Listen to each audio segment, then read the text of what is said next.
Donc je m'appelle Sébastien Simon, j'ai 34 ans, je suis skipper de l'IMOCA Groupe du Breuil. Donc on est à bord d'un bateau qui a déjà fait ses preuves puisqu'il a remporté The Ocean Race avec Eleven Hour en 2023. Et ensuite avec le Groupe du Breuil, on a fait l'acquisition pour prendre le départ du Vendée Globe 2024 et on termine 3e. Donc là on se situe dans le chantier, en post-refit après Vendée Globe. Et donc le but c'est de remettre à l'eau le bateau et de le remettre dans de bonnes conditions pour repartir naviguer. Alors moi j'ai découvert les produits Schenker à l'acquisition du bateau effectivement puisque c'est Eleven Hour sur The Ocean Race qui utilisait ce désalinisateur, le Schenker Zen 30. On avait plutôt l'habitude de petits désalinisateur qui produisaient 5 litres à l'heure. Donc j'ai également fait The Ocean Race en 2023 avec Benjamin Dutreux. On utilisait un désalinisateur qui produisait que 5 litres à l'heure. Et en équipage, c'était quand même assez réduit, même en solitaire déjà.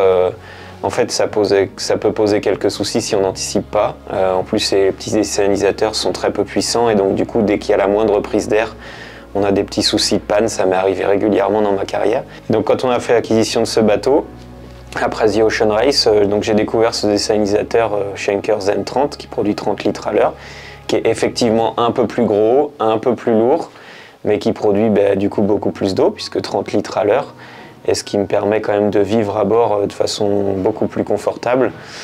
Les bateaux deviennent tellement violents, tellement rapides, tellement inconfortables que en fait, apporter un petit peu plus de confort et de fiabilité, c'est appréciable.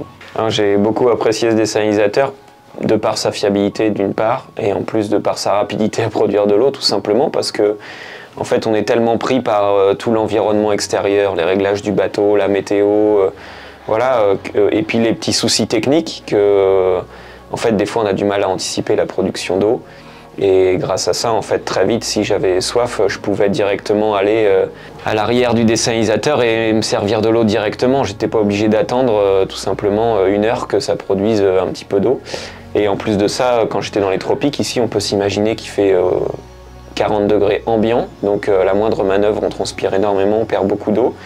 Et donc pendant le Vendée Globe, je me suis même payé le luxe d'avoir une petite douchette qui revenait dans le cockpit. Alors le but initial, c'était plutôt de me permettre de faciliter le remplissage de mes gourdes, puisque en fait, même si le désalinisateur est à l'intérieur du bateau à 2 mètres de moi actuellement, en fait, le moindre mouvement est pénible à bord d'un IMOCA. Donc du coup, on avait installé une petite douchette à l'intérieur du cockpit, juste ici, à côté du meuble de winch, ce qui me permettait de remplir ma gourde beaucoup plus facilement et même en cours de manœuvre. Et en fait, cette petite douchette est devenue carrément une douche, puisque régulièrement, grâce au débit d'eau produit par le désalinisateur, je pouvais carrément me prendre une douche à la fin de chaque manœuvre, ce qui était plutôt appréciable.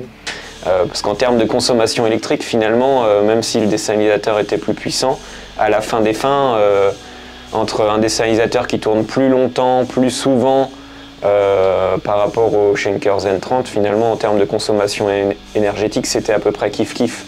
Donc finalement, pour moi, c'était que du luxe de pouvoir produire plus d'eau d'un coup, en peu de temps, et pouvoir prendre une douche ou boire plus, ou manger de la nourriture plaisir, tout simplement, puisqu'on a besoin de produire de l'eau aussi pour faire chauffer de la nourriture. Alors quand on a récupéré le bateau et qu'on a découvert tout ce matériel, en fait, effectivement, au début, on s'est posé pas mal de questions, parce que c'est pas un simple désalinisateur, il y a une pompe, il y a des filtres, etc. Donc il a fallu comprendre comment ça fonctionnait. Heureusement à bord, dans l'équipe en tout cas, on a pas mal de personnes qui nous aident sur ces sujets-là. On est une équipe avec plein de domaines de compétences et c'est notamment Thomas, mon mécanicien, qui s'est occupé de la partie désalinisateur. Donc on a découvert ça ensemble et au final, la prise en main s'est faite assez naturellement et on a eu l'aide de justement Kent pour toute la maintenance du désalinisateur, parce qu'on avait beaucoup de questions au départ, parce qu'il y a plus qu'un seul filtre à l'entrée du désalinisateur, en fait il y en a plusieurs, ce qui nous permet quand même d'avoir de l'eau de bonne qualité. Je suis Thomas Lemorieux, je suis le mécanicien à bord de l'IMOCA Groupe du Breuil, et c'est moi qui ai en charge notamment l'entretien du désal Kent. La prise de contact avec Marc Boulot s'est faite suite à une préparation pour une transatlantique.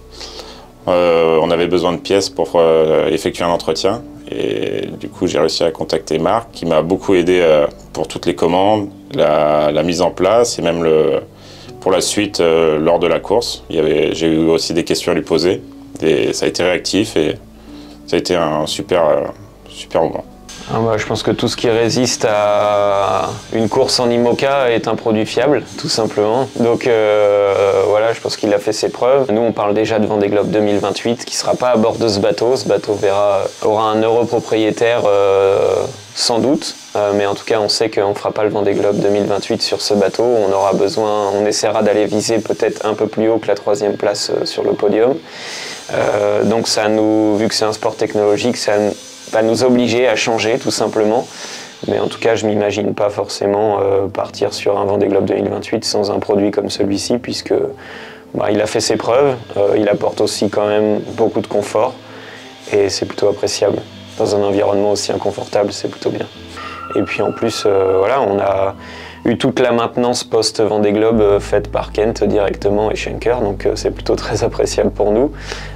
C'est sûr qu'on a des outils technologiques assez impressionnants à bord de ces IMOCA, et quand on a des fournisseurs qui nous répondent aussi présents pour nous aider à la maintenance du bateau, nous, ça nous décharge énormément, et c'est aussi une relation de confiance, je dirais, puisque en fait, sans les fournisseurs, nous, on ne peut pas avancer, et vice-versa. Donc voilà. Donc c'est sûr que la marque Schenker distribuée par Kent est un très bon produit. On a une super relation après-vente, et on n'a pas de difficulté à trouver des pièces, et c'est vraiment fiable, quoi. Quand on voit la transat qu'il a fait et le résultat derrière, on peut être que content du produit.